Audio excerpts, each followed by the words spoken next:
All right, have and have not fans, here we are. Yeah, sadly we didn't get a promo on Tuesday. That really sucks. But thanks for helping that video get over 10,000 views. That was awesome. That was not meant to be clickbait for real. I thought we were really getting a trailer based off some inside information that was apparently not true. So sorry, but hey, I'm making up for it by doing my episode 2 review, Playing in the Deep End.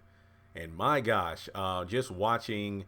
Oh yeah, also shout out to Chandler. He suggested, hey, if you can find the theme song online, try to get the OG haves and have not opening for these reviews, and then I'll just use the new, the up to date or more current theme song for my other have and have not videos. So just to kind of put you in the mood.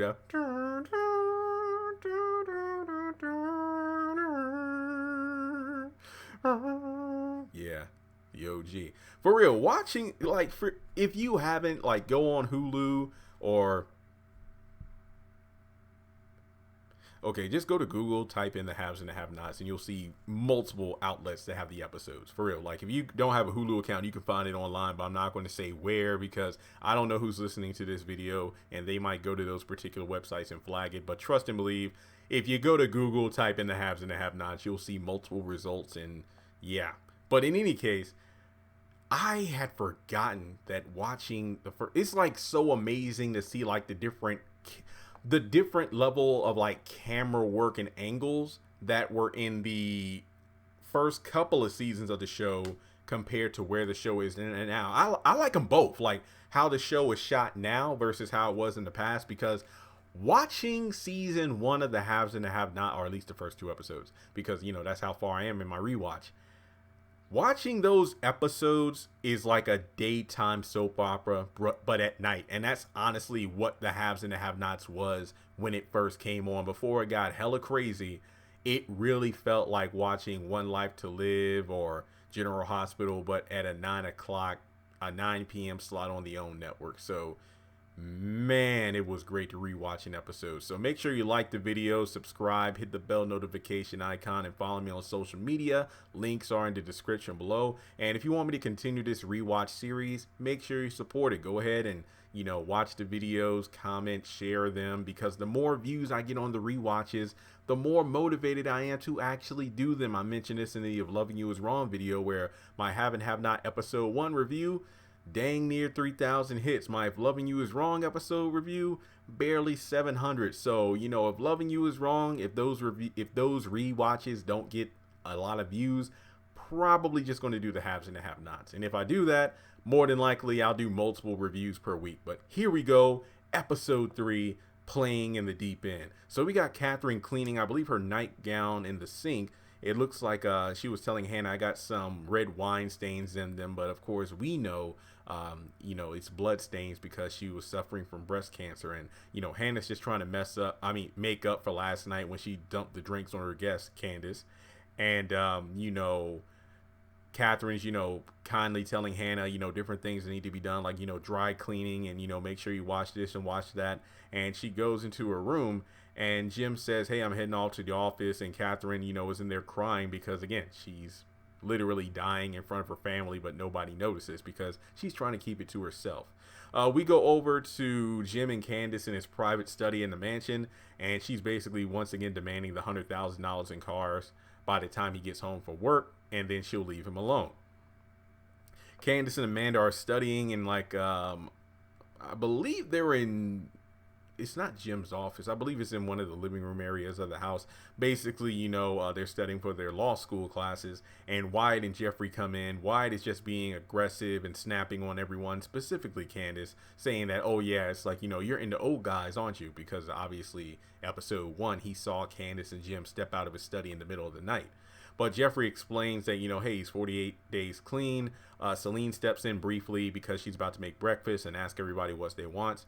And Jeffrey also explains that Veronica, his mother, actually, and I forgot about this, but the name of Veronica's rehabilitation center is called Higher Hope. Again, I forgot about it because once she was in rehab for her own bad habits, she realized all the things that were wrong with the program. So when she got out and got clean, she decided to open her own facility improved upon the one that she actually was in. So that's how she made her fame and fortune. Amanda suggests that Jeffrey and Candace date because Candace actually shifts gears, because every time Wyatt is trying to say something rude to her, she had a clap back for it, basically calling out Wyatt for being like a baby, just like a child, not really able to form sentences or master, the English language or how to speak. They cry, they whine, they make noise just to get attention. And Jeffrey's like, dang, maybe you should have been the psychiatrist, because Jeffrey admits that he was only one class or a couple of credits away from his degree, so he's working with his mom for now. It's not what he wants to do forever, but eventually, he'll finish things up and get his own footing in life. So once again, we talk about Jeffrey and why he doesn't have a job, but he did have a job working for his mom, but he did quit eventually, and he was close. He was only a couple of credits shy of getting his psychiatry degree, but he only mentions it only one more time in like season 3 when he's talking with David about Maggie and the fact that, hey, I broke away from mom, you can do the same thing too. And that's about it. So yeah, good luck trying to hear about Jeffrey's job or career path. But basically, Amanda and Candace go up to her room because Candace and Wyatt keep butting heads. But she asked the question of, is Jeffrey gay? Because of the fact that, Amanda kept suggesting that they date. And she also asks, like, look, I know all you do is work, and all you do is go to school and you work crazy night hours. Wait, how do you know I work crazy night hours? Oh, I've been to your apartment a few times in the middle of the night when I can't sleep.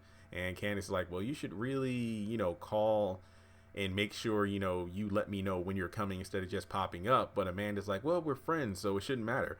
But Candace is like, hey, you know what? We need to study, and then later on we can go see your dad in his office. This is our last day here. But Amanda also brings up the fact that if Jeffrey is gay, it wouldn't be good because his mom would flip. Oh, yeah. Oh, no, I'm pretty sure Veronica would handle finding out that her son is a homosexual with a very level head, right? Right? But then the fact that 2 years ago, David ran a campaign, I believe, trying to run for the Congress or Senate. I forgot which office he tried to run for. But basically, he tried to run heavily against gay marriage. And, if his son was gay, that probably wouldn't be a good look. But, of course, yeah, David. Oh, man, if there was one parent of Jeffrey's that would really flip out about him being gay, it would definitely be David, right? Like, Veronica would be the one who would be loving, level-headed, and understanding, right? Right? So then we go over to Celine talking with Hannah. It's like, hey, your daughter's still here. But Hannah's like, look, last night I prayed about it. I thought about it. I'm looking at all these bills that are past due. I want to keep my mouth shut. I want to take your advice because I need this job. And Celine's like, I'll pray with you too. Right. All right, so then we go over to Jeffrey and Wyatt. Jeffrey's chewing out Wyatt because of the fact that he's being so agitated and aggressive towards everyone, and there was no need for him to be as rude as he was to Candace. But basically, Wyatt tries to use reverse psychology. It's like, well, heck, you're talking about me, but, my parents don't care about me getting clean. They just want me to get clean for their own precious, public image. And the importance of your own image, right? The fact that you need to be in line because of your parents, but hey, then again, I've heard a few rumors about your mom. You talking about me stripping down, but it's nothing your mom hasn't seen before. And Jeffrey's like, hey, don't be talking about my parents. Don't be talking about me. So, Wyatt is just like, okay, something ain't right. You being around me 24/7, the fact that you're sleeping in the same room as me, and it's like you got to go to the bathroom with me. Something ain't right. Now we go over to Jim and David's, job at the courthouse. David comes over to Jim's like, how you doing? I just had lunch with the governor, and oh yeah, this is his last term, right? Yes, but he says the state of Georgia isn't ready for this first black governor. He said that. Well, not in so many words, but he wants you to run. And then assuming 8 years, 2 terms, and I can run. And beside you, I'll be lieutenant governor. So basically, hey, Jim, the current governor says you run for office, and if you get 2 terms, have me be your lieutenant governor. And then at that point, I can run for governor. So we can pretty much pass the baton. Jim is unsure. David's ecstatic. Like, look, I know the perfect campaign manager. So even in episode 2, we had the seed sown for Maggie Day. Yeah. Because eventually Maggie Day does come up. And, well, not in name, but in person. And, this after the hit and run. But basically, Jim is adamant against it because of the fact that, look, it's the fact that Candace and I had an entanglement. And because of that, we got blackmail. She has DNA, text messages, and in the whole 9 yards. David is like, fine, just pay her, because at this point, their eyes are on the governor's mansion, and we need to squash any beef in order to move forward instead of moving backwards. Jim is confident that I can do this my damn self. You know what? I will sit her down. I'll let her know who she's dealing with. And I love how David is pretty much, oh, Jim. It's like every time whenever Jim is breaking down the situation and it gets worse, oh, Jim, could please say something aside from Jim. Jim, you know what? We need to handle this, and I think you're going down the wrong road, and you know, if you can, I'll handle it on mine. I'll dig up some dirt on her. So basically, David also says something interesting: the fact that Jim is well liked within the community. Everybody loves him. Catherine's family is well known and respected, even in DC. So technically speaking, I know Chandler brought this up in a conversation we had, but we know that in the Oval, there are 5 powerful families. And when it comes to the haves and the have-nots, Catherine's family is well respected in D.C. Now, I'm not saying that Catherine's family is one of those 5 families, but continuity-wise, they could probably do it if he wanted to.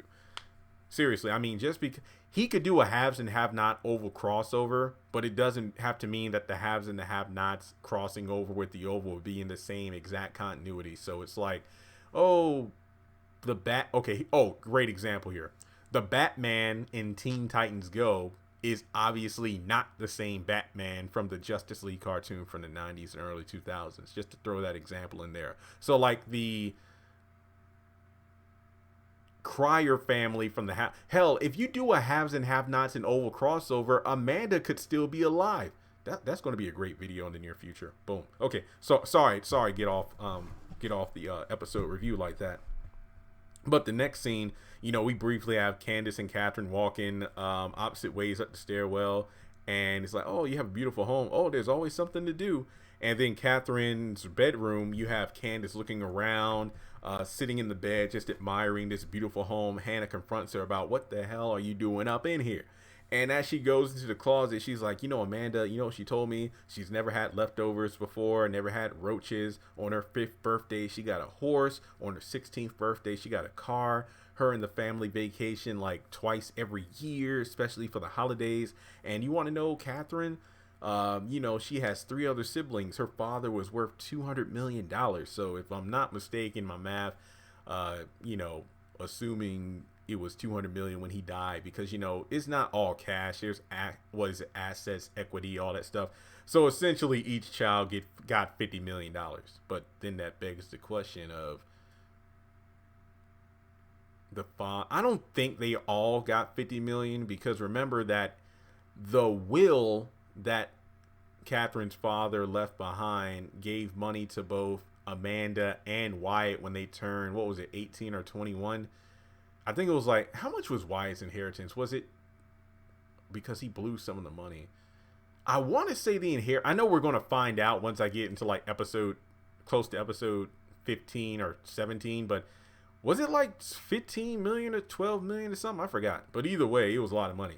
So I don't know if Catherine and her siblings all got 50K. Maybe it was a situation where they got like at least 30 million, but I don't know off the top of my head. Because remember, this is season 1, so obvious, and this is only episode 2, so certain things may have been rewritten or retconned as the show went on. But in any case, Candace is like, look, you know what? I want this house, because Hannah's like, you're never going to have a house like this. And, when Candace starts to mock her mom, well, you need to go down there and go clean the house, Mr. Bam, boom, slapped in the face. And then Hannah is about to get slapped back, but Candace stops herself. And she kind of snaps the fact that, you know what, I lost my mind. I never found it, but your crazy ass. Then she tears apart Catherine's bed and then leaves. And this episode was kind of like, wait a minute. We got little Miss Hannah may not have been the nice, kind Christian woman she lets herself off to be based off how Candace is acting. I mean, just based on her dialogue and all, it's like living with Hannah was hell. And you act all holy and sanctified now, but you messed me up when I was a kid. But of course, we know later that she was molested by one of Hannah's boyfriends at the time, but Hannah wasn't aware, so that's why she kind of hates her mom, and Hannah doesn't know why. But Yeah. So we go to Amanda asking Wyatt if Jeffrey's gay, and Wyatt's like, wait, why would you even ask that? So Candace comes in, swoops Amanda away, and they both go to see Jim at work. We got Catherine, who's coming into her bedroom as Hannah's finishing up making the bed because, Candace tore it up. And she kind of faints on her way, basically shrugging off as, oh, I'm feeling a little faint from walking up the stairs. That's all, because I think Hannah's like, helping remove her shoes. Like, you don't have to do that. And we know that Hannah knows what's really wrong with Catherine, saying, look, you need me to make some tea? No, I just need to rest. You can leave me alone now. And then we go over to Wyatt setting up a camera. I believe he's stripped down to just his underwear or boxers. And, he's stretched out on the bed and he has the camera set up to catch Jeffrey on screen when he comes in the room. Basically, Jeffrey comes in and says, hey, lunch is ready. And Wyatt's like, fine, I'll be down in a couple of minutes. So after, he lays back down, Jeffrey stares at him, licks his lips, and walks out. Wyatt looks at the computer, sees what's going on. It's like, gotcha. And we head over to Jim's office at work. Amanda and Candace comes in. He's shocked. And apparently, as they're looking through the office, Amanda's asking, hey, Dad, can you help out Candace on a paper she's doing about you for law school? Because if you do, she'll help me out. And I can use all the help I can get in order to pass. So then David walks in. So I was doing some research. Amanda, Miss Young. And basically, he tries to vouch for Jim. Is like, hey, your father's a busy man. He just can't be helping, people all the time on paper. So Amanda's like, look, Candace needs an hour and a half tops. It's like, fine, okay, we'll go to my study. When I get home from work, I'll help you out. Then you help my daughter out. So then David is told by Jim that, Candace has been setting him up at least 7 months of research trying to find out who he is in order to blackmail him. So he is pissed off. Benny arrives home from, his first day of tow truck, being an official tow truck driver owner, and wakes up Hannah for, hey, better wake up. You're going to be late for your 7 o'clock Bible study. Oh, yeah. And I love this Benny. I mean, we haven't seen this version of Benny in quite a while, since 2013? Sheesh. But in any case, we learned that he moved back in to help Hannah out and with her bills and everything, and basically put his life on hold for her. She puts on her hair for the night, and she's just saying how upset she was about, Candace still being at the Crier house. And basically Benny's like, you know what, I'll drive you and drop you off at church. And don't worry, I won't stay with you tonight, but I will go to church with you on Sunday. And I don't know if that ever happens, because it certainly did not happen on screen.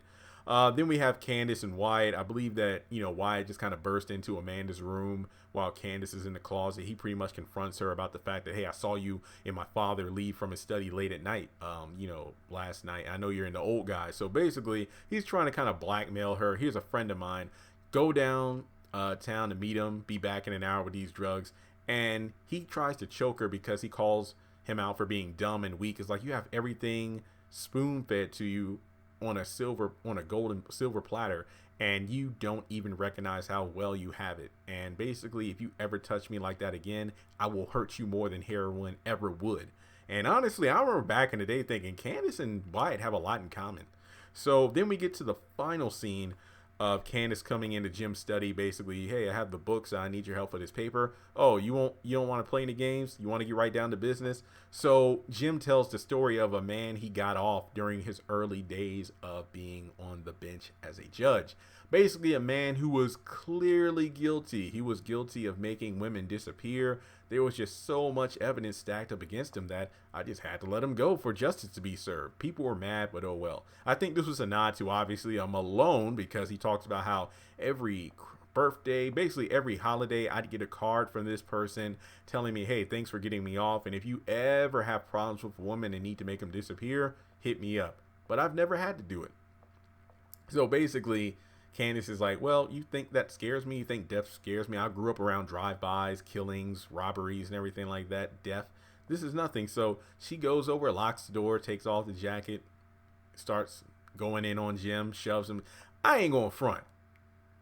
This probably comes from me being single so long, but, maybe a guy shouldn't say this, but especially a guy. But to have a woman just kind of shove me down and get on top of me, my God, that would be amazing.